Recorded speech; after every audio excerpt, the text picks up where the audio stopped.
আমাদের সামরিক বাহিনীর যেটা প্রধান দায়িত্ব হলো দেশের স্বাধীনতা সার্বভৌমত্ব রক্ষা করা, তাই না? এর পাশাপাশি আমাদের তো সাইকেল থাকে, বছরে 4টা সাইকেলে ভাগ করি আমরা।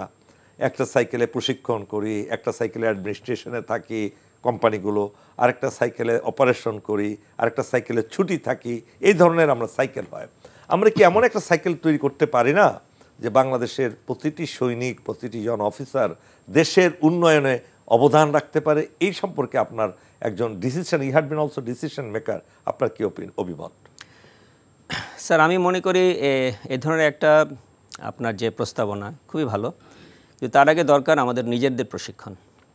এই জন্য নিজেদের প্রশিক্ষণ দরকার যে আমাদের অফিসার্স এবং আমাদের যে সৈনিক যারা আছে, আমাদের জেসিওস, আদার র্যাঙ্কস, এদেরকে আসলে ন্যাশনাল ডেভেলপমেন্ট বা আমাদের বিভিন্ন রকমের গ্রাম অথবা আমাদের বিভিন্ন যে ইনস্টিটিউশনগুলো আছে, আমাদের উপজেলা, এই যে প্রশাসনিক ব্যবস্থাপনা, সেটার সাথে আমাদের তাদেরকে সম্পৃক্ত করার আগে তাদেরকে সেই ব্যাপারে প্রশিক্ষিত করা প্রয়োজন। This is number 1।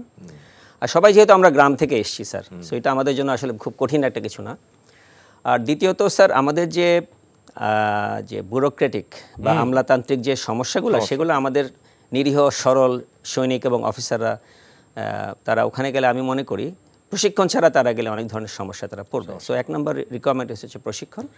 আর দ্বিতীয়ত, অনেকের হয়তো ধারণা আছে যে সেনাবাহিনীর অফিসার্স এবং সৈনিক তারা শিক্ষিত না। আসলে সেটা ঠিক না, জানে না, আসলে তারা জানে না। আমি নিজেই sir university of British Columbia থেকে পিএইচডি করেছি। বিগত প্রায় 7-8 বছর আমার সময় লেগেছে, যেহেতু আমি একটা বিশেষ দায়িত্বে ছিলাম। এবং আমাদের সেনাবাহিনীর স্যার, সেনাপ্রধান থেকে শুরু করে প্রত্যেকটা অফিসার তাদের বিভিন্ন সময় তারা কিন্তু নিজেদের পড়াশোনা চালিয়ে যাচ্ছে। এবং সামরিক বাহিনীতে থাকার জন্য কিন্তু তারা যে পড়াশোনা করে, সেটা একটা বিশাল তাদের একটা ইনস্টিটিউশনাল তারা একটা পায়, প্রশিক্ষণ পায়। তো এর বাইরেও তারা কিন্তু সিভিলে পড়াশোনা করে। সেই ক্ষেত্রে আমাদের যারা সৈনিক এবং যারা জেসিওস আছে, তারা অনেকে এখন ইন্টারমিডিয়েট পাস করে যায়, তাদেরকে একটা প্রশিক্ষণ দেওয়া দরকার। তারপর আমাদের সিস্টেম সম্বন্ধে তাদেরকে জানাতে হবে। তারপর স্যার আমি মনে করি আপনি যেটা বলেছেন, প্রতি 4 সাইকেলের ভিতরে 1 সাইকেলে তাদের civil military interaction, civil military ইন্টারাকশনের উপরে তাদের যদি কোনো ধরনের প্রজেক্ট দেওয়া হয় বা কোনো ধরনের টাস্কিং করা হয় যে আপনারা এই এলাকায় উইন্টার কালেক্টিভ ট্রেনিং যেন আমরা করি প্রতি বছরে শেষের দিকে করি, সেটার আলোকে যদি স্যার আমরা একটা সাইকেলে তাদেরকে মাঠে ঘাটে পাঠাই, সেখানে বিভিন্ন রকমের যদি স্যার সামাজিক কাজ কর্মকাণ্ডে তারা জড়িত হয়, উন্নয়নমূলক কাজে জড়িত হয়, তাহলে আমাদের সাথে এই সিভিল মিলিটারি যে একটা ইন্টারাকশনও ভালো হবে এবং সেখানে আমাদের তাদের সাথে পরিচিত হতে পারবো আমরা, তারা আমাদের জানবে, আমরাও তাদেরকে জানবো।